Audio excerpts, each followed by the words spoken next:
इंसान की बर्बादी के कई कारण हो सकते हैं, लेकिन कुछ मुख्य कारण ऐसे हैं जो हर किसी को प्रभावित कर सकते हैं।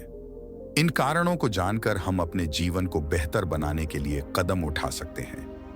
आज मैं आपको यह कहानी बताने जा रहा हूं कि इंसान की ऐसी कौन सी गलतियां होती हैं जो इंसान को बर्बाद कर देती हैं।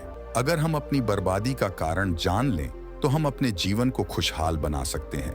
बहुत समय पहले की बात है। एक नगर में एक धनी सेठ रहा करता था। उस सेठ के पास सभी प्रकार की सुख सुविधाएं थीं, लेकिन उसके कोई संतान नहीं थी। संतान के दुख में वह हमेशा चिंतित रहता था। फिर एक दिन उसे पता चला कि उसकी पत्नी गर्भवती है और वह अपनी पत्नी का बहुत ख्याल रखता था। इसलिए एक दिन उसके घर एक बेटे का जन्म हुआ। पुत्र जन्म से सेठ बहुत खुश हुआ, कोई कसर नहीं छोड़ी। उसका बेटा देखते ही देखते बड़ा हो गया। तब सेठ ने अपने बेटे को गुरुकुल भेजने का फैसला किया ताकि वह पढ़ लिख कर विद्वान बन सके। ज्ञान प्राप्त करने हेतु गुरुकुल भेज दिया था। गुरुकुल में वह बच्चा अच्छे से पढ़ाई करता था और अपने गुरु की सभी आज्ञाओं का पालन करता था। ऐसे में वह बच्चा धीरे धीरे वहां का सबसे होनहार छात्र बन गया। गुरुकुल में बालक ने सभी वेद, पुराण और शास्त्रों का अध्ययन किया और एक महान विद्वान बन गया। लेकिन कहते हैं ना कि समय कब बदल जाएगा यह कोई नहीं जानता। ऐसे ही एक दिन किसी प्राकृतिक आपदा के कारण उसके माता पिता की मृत्यु हो गई, और जब उसके माता पिता की मृत्यु हुई तो बच्चे की शिक्षा पूरी नहीं हुई थी। और जब बच्चे ने खबर सुनी कि उसके माता पिता अब इस दुनिया में नहीं हैं और उसका सब कुछ बर्बाद हो गया है, तो लड़का इस सांसारिक मोह में बह गया। इसके बाद लड़के ने कहा कि गुरुकुल से अपनी शिक्षा पूरी करने के बाद वह अपना पूरा जीवन लोगों की भलाई में बिताएगा। फिर जब बालक की शिक्षा पूरी हुई तो उसके बाद बालक साधु बन गया और वह सांसारिक चीजों से दूर हिमालय के जंगल में चला गया। अध्यापन को विश्राम देते हुए समय के साथ उनके सन्यासी की चर्चा चारों ओर होने लगी और दूर दूर से लोग उनके पास शिक्षा लेने के लिए आने लगे। और बहुत से लोग अपनी समस्याओं का समाधान पाने के लिए भी उनके पास आने लगे। वह समस्याओं का समाधान बड़ी आसानी से कर देता था, जिससे वह पूरे राज्य में प्रसिद्ध हो गया। परंतु जिस नगर में वह रहता था वहां का राजा क्रूर व्यक्ति था। जब राजा को तपस्वी के बारे में पता चला तो उन्होंने तपस्वी से मिलने का फैसला किया। अगली सुबह राजा तपस्वी से मिलने के लिए अपने महल से निकल गया और फिर वह उसकी कुटिया की ओर गया। और वहां पहुंचकर राजा ने जब उसे साधु के रूप में देखा तो वह उसे देखता ही रह गया। उसके चेहरे पर एक अलग ही तेज था। जब वह साधु के पास पहुंचा तो उसे असीम शांति का अनुभव हुआ। साधु को प्रणाम किया और उसके पास बैठ गया और उससे बातें करने लगा। वह राजा पहली ही मुलाकात में साधु के व्यक्तित्व से इतना प्रभावित हुआ कि उसी समय से उसने अच्छाई के रास्ते पर चलने का फैसला कर लिया। और मैं सोचने लगा कि इतनी सी मुलाकात में यह साधु मुझे इतना बदल सकता है, तो ऐसा हमेशा रहेगा। यदि तुम मेरे साथ रहोगे तो मेरा जीवन बदल जाएगा। और यह सोचकर राजा साधु से अपने महल में चलने का अनुरोध करने लगा। राजा का आग्रह सुनकर सन्यासी माना नहीं कर पाया और वो राजमहल चलने को तैयार हो गए।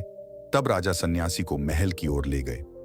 महल पहुंचकर राजा ने साधु की बहुत खातिरदारी की और उसके बाद राजा ने साधु को एक दाहिने कमरे में भोजन कराया। भोजन के समय साधु ने राजा को धन्यवाद दिया और राजा से जाने की अनुमति मांगी। यह सुनकर राजा ने कहा कि आप हमारे बाग में जब तक चाहे तब तक रह सकते हैं। आपको यहाँ किसी भी प्रकार की असुविधा नहीं होगी और आप यहाँ रहेंगे तो हमारे लोगों को भी अच्छा लगेगा और हमें भी अच्छा लगेगा। ये सुनकर साधु ने राजा का प्रस्ताव स्वीकार कर लिया। राजा के आदेशानुसार सेवकों ने एक सुंदर कुटिया बनाई। उसके बाद साधु उसी कुटिया में रहने लगा। राजा ने उनकी बहुत सेवा की, लेकिन कई वर्षों के बाद राजा और रानी को किसी जरूरी काम से दूसरे राज्य में जाना पड़ा। लेकिन उन्होंने साधु की सेवा के लिए एक सेवादार नियुक्त कर दिया। लेकिन राजा के जाने के बाद वह सेवादार बीमार पड़ गया और अपने घर चले गए और कभी लौटकर वापस नहीं आया। तो तपस्वी को गुस्सा आ गया और उसने राजा को खूब खरी खोटी सुनाई और राजा से कहा कि जो जिम्मेदारी आप पूरी नहीं कर सकते वह जिम्मेदारी आप क्यों लेते हो। तब राजा ने तपस्वी से पूछा और कहा कि सन्यासी, क्या मुझसे कोई गलती हो गई है? तो इसके लिए मैं आपसे क्षमा मांगता हूँ। कृपया मुझे क्षमा करें और मेरा क्रोध शांत करें और बताएं कि क्या हुआ था। ये सुनकर साधु ने उससे कहा कि तुम्हारे जाने के बाद मुझे यहाँ किसी ने भोजन नहीं दिया और मुझे कई दिनों तक कष्ट सहना पड़ेगा। यहाँ आकर मैं भूखा रहा और किसी ने मुझसे मेरा हाल भी नहीं पूछा। ये सुनकर राजा ने तपस्वी से माफी मांगी और कहा कि आज के बाद ऐसी गलती नहीं होगी। फिर कुछ देर बाद मामला शांत हुआ। जब राजा और तपस्वी के बीच बातचीत चल रही थी, रानी भी छुपकर सुन रही थी ये सारी बातचीत। उसके बाद राजा ने उसे तपस्वी से शिकायत का मौका नहीं दिया और उसकी खूब सेवा की। लेकिन कुछ दिनों के बाद राजा को किसी जरूरी काम से अपने राज्य से बाहर जाना पड़ा। लेकिन इस बार राजा ने राज्य से बाहर जाने से पहले अपनी रानी से कहा कि जब तक मैं न आऊं तब तक तुम स्वयं ही उस तपस्वी की देखभाल करोगी। यह सुनकर रानी बोली, हाँ महाराज, आप अवश्य जाइए, मैं सन्यासी महाराज की अच्छी देखभाल करूंगी। बाद में रानी प्रतिदिन भोजन बनाकर सन्यासी महाराज के पास भेजती थी। लेकिन एक दिन रानी स्नान करने चली गई और साधु को भोजन देना भूल गई। भोजन क्यों नहीं आया? इसके बाद साधु ने सोचा कि वह स्वयं महल में जाकर देखेगा कि अब तक भोजन क्यों नहीं आया, और फिर वह महल में पहुंच गया। जब वह महल के अंदर पहुंचा तो वहां उसकी नजर रानी पर पड़ी। रानी के लंबे लंबे गाने काले केस जो कि उसकी कमर पर लहरा रही थी, उसकी कजरारी आंखें जो देखने मात्रा से ही घायल कर दे, उसकी हिरानी जैसी चाल। रानी के इतने सुंदर रूप को देखकर सन्यासी चकित हो गया और रानी की सुंदरता सन्यासी के मन में घर कर गई और वह वहां से बिना कुछ कहे ही अपनी कुटिया में लौट आया। सन्यासी रानी के रूप की सुंदरता को भुला न सका और वह खाना पीना छोड़कर अपनी कुटिया में पड़ा रहा। उसने कई दिनों तक कुछ भी नहीं खाया, जिस वजह से वह बहुत कमजोर हो गया। फिर कुछ समय बाद राजा वापस लौटे और जब उसे सन्यासी की हालत का पता चला तो वह सीधे सन्यासी के पास पहुंच गए और बोले कि ही भगवान, क्या बात है, आपको क्या हो गया और आप इतने कमजोर कैसे हो गए? किस गहरी सोच में डूबे हो? क्या मुझसे कोई गलती हो गई है? तब साधु ने कहा, नहीं राजन, आपने कोई गलती नहीं की है। यह सुनकर राजा बोले, तो फिर क्या बात है, आप मुझे बताएं, मैं आपकी समस्या का समाधान अवश्य करूंगा। यह सुनकर तपस्वी ने राजा से कहा कि आपकी रानी की अद्भुत सुंदरता को देखकर मैं उसकी सुंदरता पर मोहित हो गया हूं और अब मैं रानी के बिना नहीं रह सकता। यह सुनकर राजा हैरान हो गया और कुछ देर सोचने के बाद राजा ने उसे सन्यासी से कहा, मैं आपको रानी दे दूंगा। यह सुनकर सन्यासी बहुत प्रसन्न हुआ। फिर राजा सन्यासी को लेकर महल चले गए और जब राजा और सन्यासी महल पहुंचे तो उस दिन रानी ने अपने सबसे सुंदर वस्त्र और आभूषण पहने थे। फिर राजा रानी के पास गया। राजा ने रानी से कहा कि इस साधु की मदद करनी चाहिए, वह बहुत कमजोर स्थिति में जा चुका है और मैं नहीं चाहता कि एक बुद्धिमान व्यक्ति की हत्या का कलंक मेरे सिर पर लगे। राजा की यह बात सुनकर रानी ने राजा से पूछा कि आखिर इन सन्यासी के इस दुख का कारण क्या है? तो राजा ने रानी से कहा कि सन्यासी आपकी अद्भुत सुंदरता के दीवाने हो गए हैं। राजा की यह बात सुनकर रानी ने कहा कि राजन, आप चिंता मत करिए, अब आप सब कुछ मेरे ऊपर छोड़ दीजिए। मुझे पता है कि मुझे अब क्या करना है। आपके ऊपर ना तो सन्यासी की हत्या का पाप लगेगा और ना ही उससे मेरे पवित्र धर्म का नाश होगा। रानी की यह बात सुनकर राजा ने रानी को सन्यासी को सौंप दिया। उसके बाद सन्यासी रानी को लेकर कुटिया पर पहुंचे। जब रानी सन्यासी की कुटिया पर पहुंची, रानी ने सन्यासी से कहा कि हमें रहने के लिए घर चाहिए, हम इस झोपड़ी में नहीं रह सकते। यह सुनकर सन्यासी राजा के पास गया और राजा से जाकर बोला कि हे राजन, हमें रहने के लिए घर चाहिए। सन्यासी की बात सुनकर राजा ने उनके लिए घर का प्रबंध कर दिया। फिर सन्यासी रानी को लेकर घर पहुंचा। जब रानी सन्यासी के साथ उसके घर पर पहुंची तो रानी ने सन्यासी से कहा कि यह घर तो बहुत गंदा है और इसकी हालत बहुत खराब है, मैं इस घर में नहीं रह सकती। यह सुनकर सन्यासी फिर से राजा के पास गया और राजा के पास जाकर बोला कि ही राजन, जो आपने हमें घर दिया है उसे घर की हालत बहुत खराब है। सन्यासी की बात सुनकर राजा ने उसे घर की हालत ठीक करवा दी। उसके बाद फिर रानी घर के अंदर गई और नहा धोकर बिस्तर पर आ गई। तभी साधु भी बिस्तर पर आ गया। फिर उसके बाद रानी ने साधु से कहा कि आप जानते हैं कि आप कौन हैं और क्या बन गए हैं।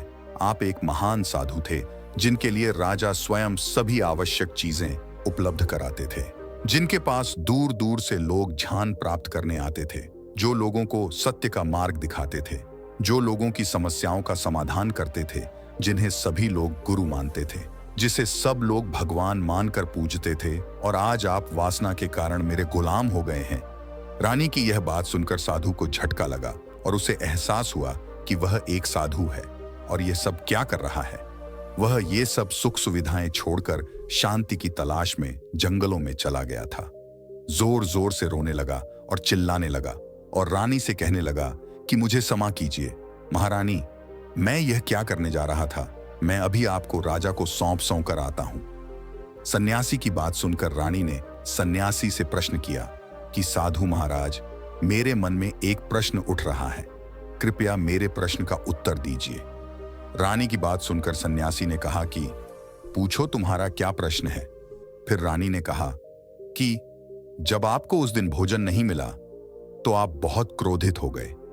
तब मैंने आपके ये रूप पहली बार देखा था और तभी से मैं आपके व्यवहार में परिवर्तन महसूस कर रही थी। ऐसा क्यों हुआ साधु महाराज? आखिर आपको इतना क्रोध क्यों आया? रानी की बात सुनकर सन्यासी ने रानी को समझाया कि जब मैं जंगल में था तो मुझे समय पर भोजन भी नहीं मिलता था, लेकिन जब मैं महल में आया तो महल में आने के बाद मुझे सारी सुख सुविधाएं मिली और फिर मैं इन सभी सुख सुविधाओं के मोह में फंस गया और मुझे इसके प्रति लगाव उत्पन्न हो गया और फिर मुझे इसको पाने का लालच उत्पन्न हो गया और जब मुझे यह नहीं मिला तो मेरे अंदर क्रोध उत्पन्न हुआ। फिर सन्यासी ने कहा कि महारानी, सच तो यह है कि अगर इच्छा पूरी नहीं हो तो क्रोध उत्पन्न होता है और अगर इच्छा पूरी हो जाए तो लालच बन जाता है। फिर सन्यासी ने रानी से कहा, यह इच्छा की पूर्ति ही मुझे वासना के द्वार तक लेकर आई है और मैं आपके प्रति आकर्षित हो गया। इसके बाद वो सन्यासी रानी को लेकर राजा के पास गया और बोला कि राजन, मुझे क्षमा कर दीजिए, मुझे अपनी गलती का एहसास हो गया है। ये लो आपकी रानी, मुझे ये सब नहीं चाहिए। मैं अपनी इच्छा के वशीभूत होकर यह गलत कार्य करने जा रहा था और अपने जीवन को बर्बाद कर रहा था, लेकिन अब मुझे सब कुछ समझ आ गया है। उसके बाद उसे सन्यासी ने कहा कि हे राजन, मनुष्य की बर्बादी का कारण उसकी 4 आदतें बनती है और दुनिया की हर एक व्यक्ति के अंदर यह 4 अवगुण होते हैं, लेकिन जो व्यक्ति इन पर नियंत्रण का लेता है वह दुख और परेशानियों से बच जाता है। वहीं जो व्यक्ति इन 4 दोषों पर नियंत्रण नहीं कर पाता है वो बर्बाद होने के कगार पर पहुंच जाता है। यह सुनकर राजा ने कहा कि महाराज, आप मुझे वो 4 आदतें बताइए जिससे कि मनुष्य की बर्बादी हो जाती है। फिर सन्यासी ने राजा को मनुष्य को बर्बाद करने वाली आदतों के बारे में बताया कि हे राजन, मनुष्य को बर्बाद करने वाली पहली आदत है इच्छा, क्योंकि इच्छा ही दुनिया की हर एक व्यक्ति के अंदर सबसे पहला अवगुण होता है और जो व्यक्ति अपनी इच्छाओं को नियंत्रण में नहीं रख पाता है वह जीवन के किसी भी क्षेत्र में सफल नहीं हो पाता है, क्योंकि जैसे ही उसकी एक इच्छा पूरी होती है वह दूसरी की ओर बढ़ाने लगता है और दूसरी पूरी होती है तो तीसरी इच्छा उसके मन में जागृत हो जाती है और फिर ऐसे करते करते इच्छाओं पर नियंत्रण ना होने के कारण इसी जाल में उलझा रहता है और दुखी रहता है। इसीलिए राजन, जब हम इच्छाओं पर नियंत्रण पा लेते हैं तो हम हमारे मन पर भी नियंत्रण पा लेते हैं और जब हमारा मन हमारे बस में होता है तो हमें सुखी प्राप्ति होती है। फिर जो हम चाहते हैं वही हमारे साथ होता है। फिर सन्यासी कहता है कि हे राजन, मनुष्य को बर्बाद करने वाली दूसरी आदत है वासना। वासना का जन्म हमारे मन में उठने वाली इच्छाओं से होता है। जिस प्रकार इच्छा का कोई अंत नहीं होता और मनुष्य वासना के जाल में फंसता ही चला जाता है। वासना के वशीभूत होकर मनुष्यों को कुछ भी नजर नहीं आता है। आज तक जितनी भी लड़ाइयां हुई हैं उनका सबसे बड़ा कारण स्त्री को पाने की इच्छा ही रही है। स्त्री के प्रेम में वशीभूत होकर राजा महाराजाओं ने आज से पहले बहुत सारे युद्ध किए हैं। रावण भी संसार का सबसे बुद्धिमान व्यक्ति था, लेकिन उसने भी माता सीता की सुंदरता की जाल में फंसकर अपना सब कुछ बर्बाद कर लिया। उसकी मृत्यु का कारण एक स्त्री ही बनी थी। कई राजा महाराजा तो युद्ध में इसलिए हार गए क्योंकि वो लोग स्त्रियों से रासलीला रचने में ही रह गए। ईश्वर ने तो स्त्री की उत्पत्ति इस संसार को बढ़ाने के लिए की है, लेकिन आजकल लोगों ने इसे अपनी वासना का शिकार बना लिया है, अपने मनोरंजन का साधन समझने लगे हैं और जब उन्हें अपना यह मनोरंजन नहीं मिलता तो वो पागल हो जाते हैं और ना जाने क्या क्या कर बैठते हैं। इसीलिए हे राजन, जितना हो सके उतना वासना से दूर रहना चाहिए। फिर सन्यासी कहता है कि हे राजन, मनुष्यों को बर्बाद करने वाली तीसरी आदत है क्रोध, क्योंकि जब मनुष्य की वासना की पूर्ति नहीं होती है तो उसके अंदर क्रोध उत्पन्न हो जाता है, और जब व्यक्ति को क्रोध आता है तो उसे पर उसका नियंत्रण नहीं होता है, और फिर वो क्रोध में आकर कहीं गलत निर्णय ले लेता है। वो दूसरों को भला बुरा कह देता है, गलियां निकल देता है, और जब उनका क्रोध शांत होता है तो उन्हें अपनी गलती का एहसास हो जाता है। लेकिन तब तक तो सब कुछ बर्बाद हो चुका होता है। क्रोध के कारण मनुष्य के कई बने बनाए काम भी बिगड़ जाते हैं। जब मनुष्य के भीतर क्रोध उत्पन्न होता है तो वो अंदर से बहुत कमजोर हो जाता है, और एक कमजोर मनुष्य कुछ भी नहीं कर सकता है, उसे कभी भी सफलता हासिल नहीं हो सकती। क्रोध हमारे भीतर तनाव को उत्पन्न करता है, और अगर एक बार हम तनाव में चले गए तो हमारा पूरा जीवन बर्बाद हो जाता है। फिर सन्यासी कहता है कि हे राजन, मनुष्य को बर्बाद करने वाली चौथी आदत है लालच। हे राजन, लालच का फल सदैव बुरा होता है। लालच में पड़कर हम बहुत से लोगों का बुरा कर देते हैं। हर मनुष्य के जीवन में कभी न कभी ऐसे लालच अवश्य आते हैं जब वह लालच कर बैठता है, और अधिक पाने की लालसा में वह कुछ ऐसा कर बैठता है जिससे जो उसके पास था वह उसे भी गवा देता है। क्योंकि जैसे ही व्यक्ति की एक इच्छा पूरी होती है उसका लालच बढ़ जाता है, और उसके मैन में और कई जन्म लेने लगती है। जो व्यक्ति लालच करता है वह कामयाबी से कोसों दूर रहता है। क्योंकि एक ना एक दिन लालच का दुश्मन सामने आता ही है। अगर हम समय रहते ही लालच को त्याग दें और उसकी जाल में न फंसे तो हम एक सफल व्यक्ति अवश्य बन सकते हैं। फिर अंत में सन्यासी राजा से कहता है कि हे राजन, अगर मनुष्य चारों आदतों को छोड़ देता है तो उसे जीवन में सफल होने से कोई नहीं रोक सकता। जो इन आदतों को नहीं छोड़ता है उसे जीवन में बर्बाद होने से कोई रोक सकता। मैं एक सन्यासी होकर इसकी जाल में फंस गया था, तो सामान्य मनुष्य तो इससे बच नहीं सकता। इसीलिए हे राजन, मनुष्यों को इन आदतों से हमेशा बचाना चाहिए।